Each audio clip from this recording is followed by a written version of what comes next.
You are watching Arcade Nova. What, like, how would you immediately describe this album if I was pointing a gun to your head and said, like, you have to describe this album through, like, 3 genre tags?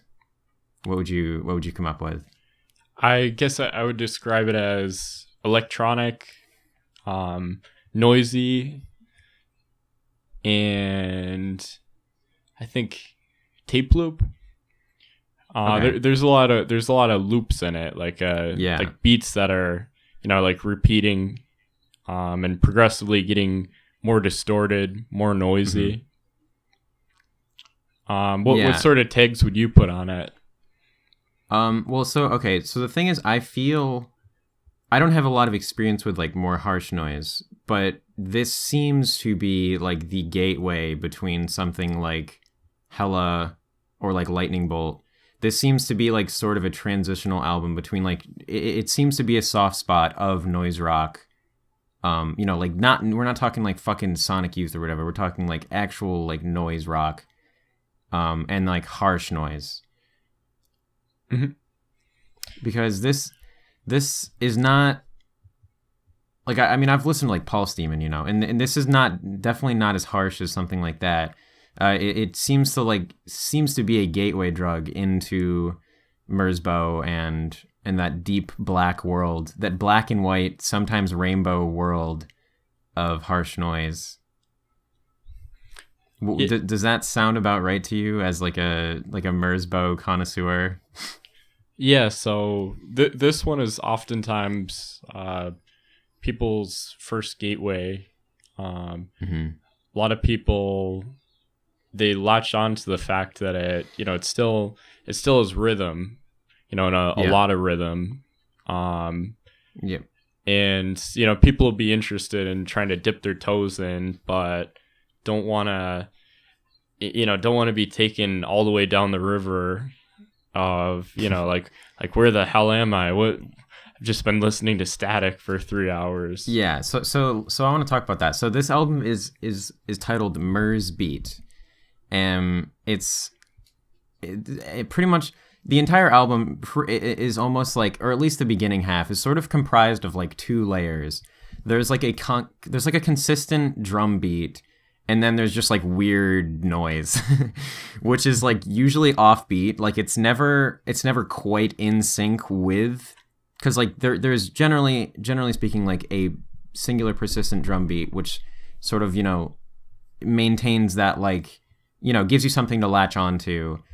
But otherwise, it seems to be pretty much it is basically just like experimental harsh noise. Mm-hmm. But it just has a little something more to cling on to. But the thing is, like these 2 layers that I describe is like the beat and we'll call them the beat and the noise. They're sort of interchangeable. Like they sort of like blend into each other, and they're constantly morphing. Like the thing is, like you might assume that like, okay, this is gonna get really annoying if there's just like the same fucking drum beat the whole album, but it's not really like that. The beat itself is constantly being played with, and the beat at times the drum beat itself is sort of diluted, and like you were saying, like there is a lot of like looping, so there will be times where it's just like there's just like some weird fucking like I don't know, guitar maybe ? Yeah, I think he uses guitar or a guitar sample on the 2nd or 3rd track. You could definitely hear like some elements of typical music on that, or like him manipulating a recording of some typical music. Yeah. So the first 2 tracks in particular sort of play out this way of like, the first 2 are kind of a blur to me. Like they both have that same idea of like, there is a beat, there is noise, and they're clashing each other. Mm-hmm. And eventually it gets like slightly, the further you get in, it starts off pretty simple, like pretty easy, and it gets more experimental as you sort of like flow into it. But then by the 3rd track, it really starts to open up. There's like I don't know, just a lot of fucking weird noise, man.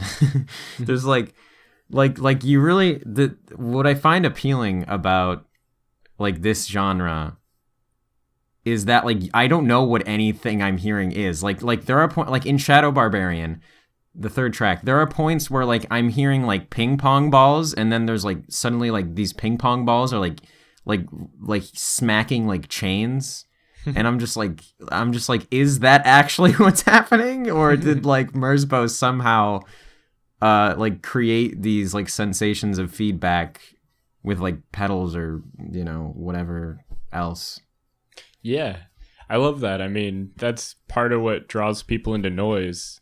A lot of the earlier noise artists were, you know, simply experimental musicians that would use gear in completely different ways that people hadn't seen. And when you listen to you know, noise albums, especially when you're newer to it and it's fresh with you, it's really intriguing when you hear something like that and you're like, how the hell did they make those sounds? Yeah, there's definitely a lot of mystique to everything. I mean, there are points, like I said, where like I'm pretty sure like there are portions that have like guitar.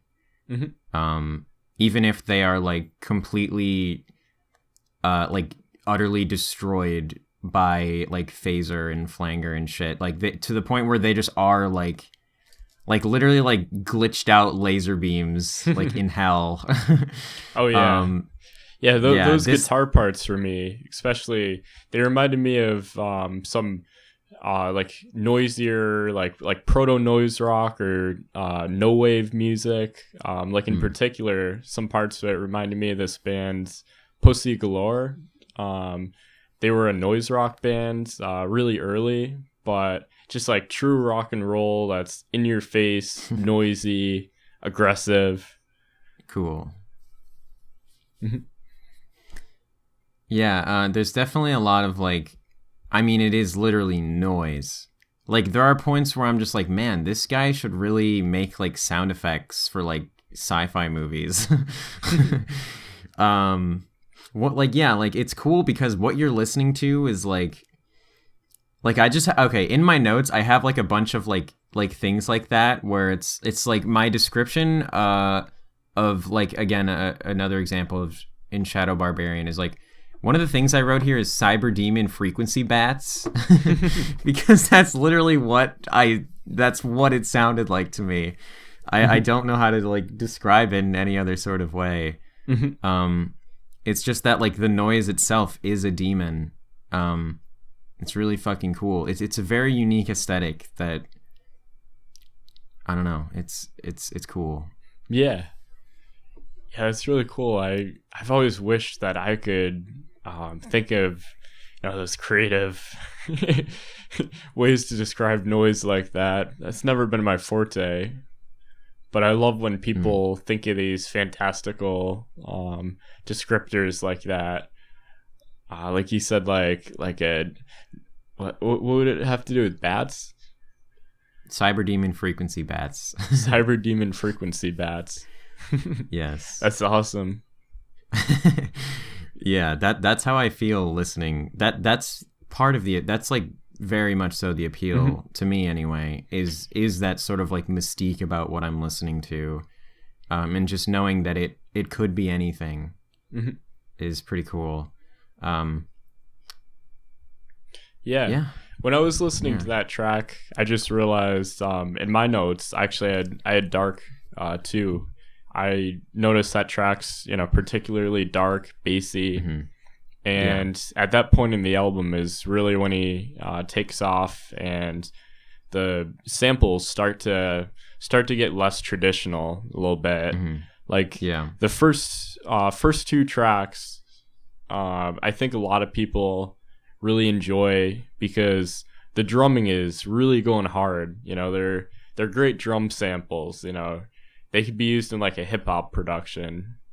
But at that point, at Shadow Barbarian and my favorite track on the album, which is the next one, which is something about frogs or something. Tadpole, yeah. Yep. It starts to get EQ'd a little different than you'd expect a traditional drum to be EQ'd. Yeah, I definitely find this to be the most standout track on the album. It's definitely different from, you know, the rest of the album. Mm-hmm. So what was your impression of the Tadpole track? So Tadpole is definitely like a standout track for me. Somehow it feels less noisy. It feels sort of ethereal to me. Mm-hmm. Like the way that it progresses is very like comforting. Eventually you reach this point. So like the way that my experience with this album is, like, aesthetically, is, do you know Flipnote? Like Flipnote Studio or like Flipnote Hatena? No. Do you know what I'm... Oh, okay. Well, I'll show you afterwards. There's a frog that looks...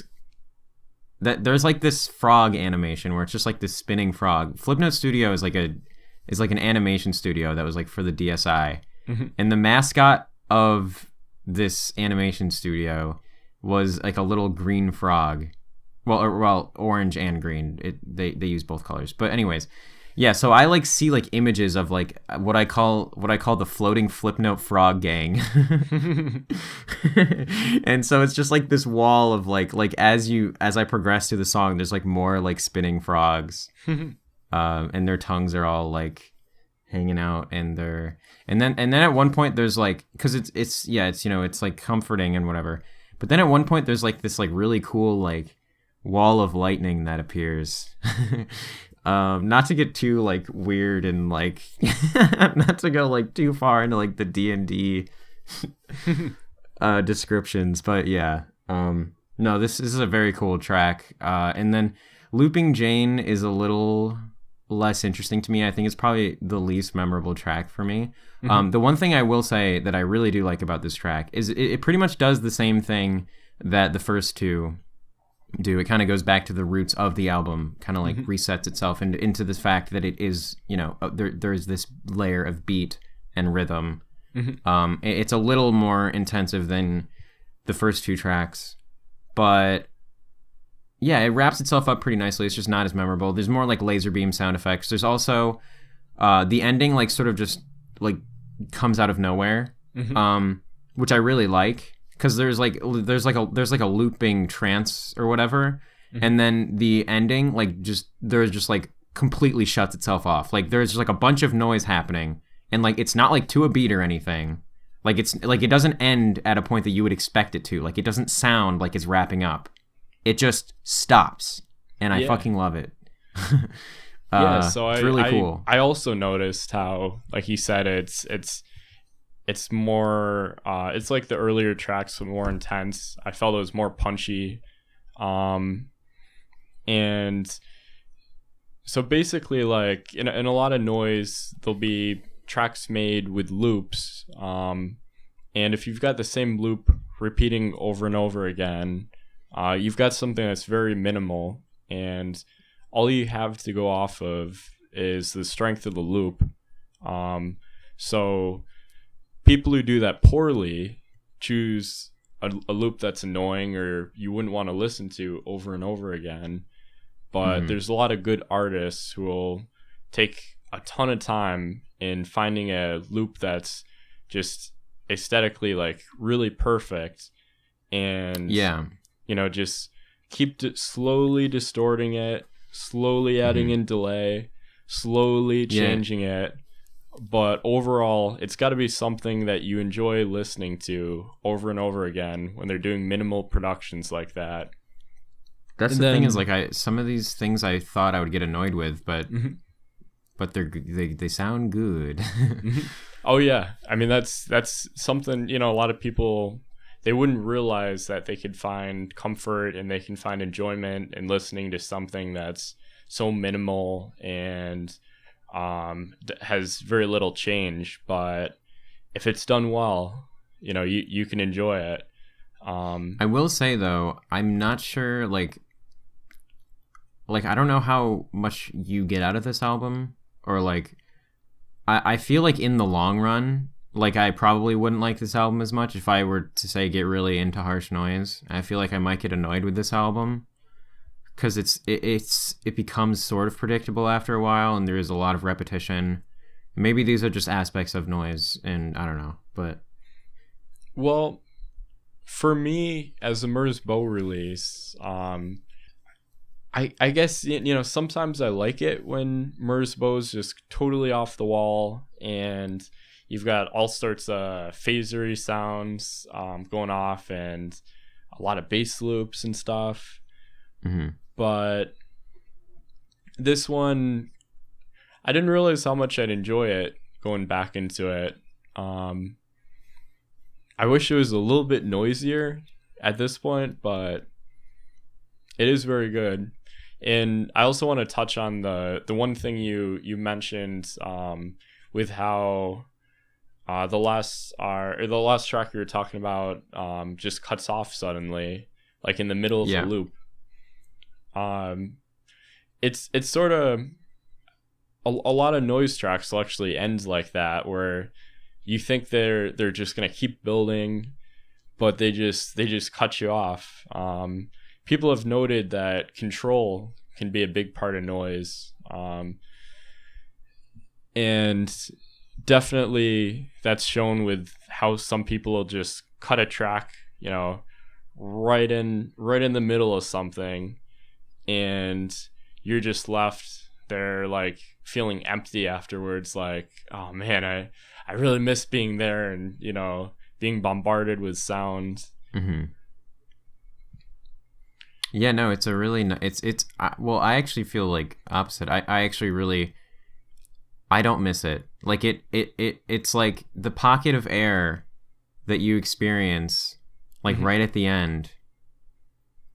It allows you to be like it just drops you. Yeah, I mean, I'm not saying it's entirely negative. Once you're free again, you know, from it, you get an appreciation, you know, for the little sounds. Yeah.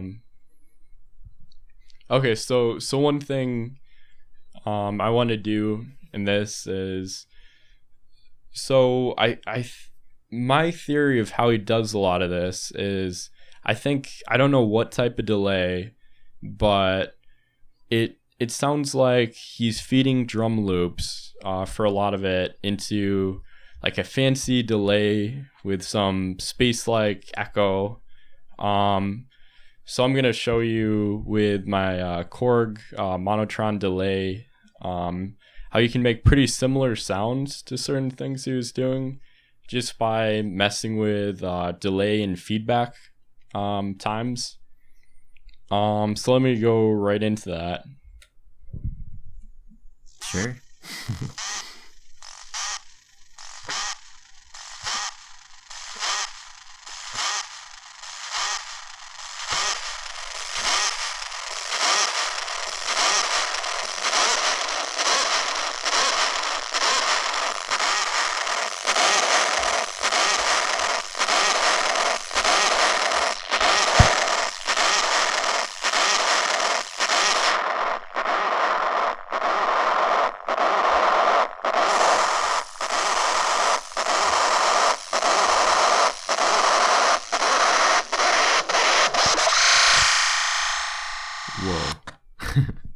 Alright, so that's a little demo. Check out my Bandcamp. Do you actually want to plug anything? Nah, I'll pass on that. But okay, I know this album is an album a lot of people dip their toes in to noise with.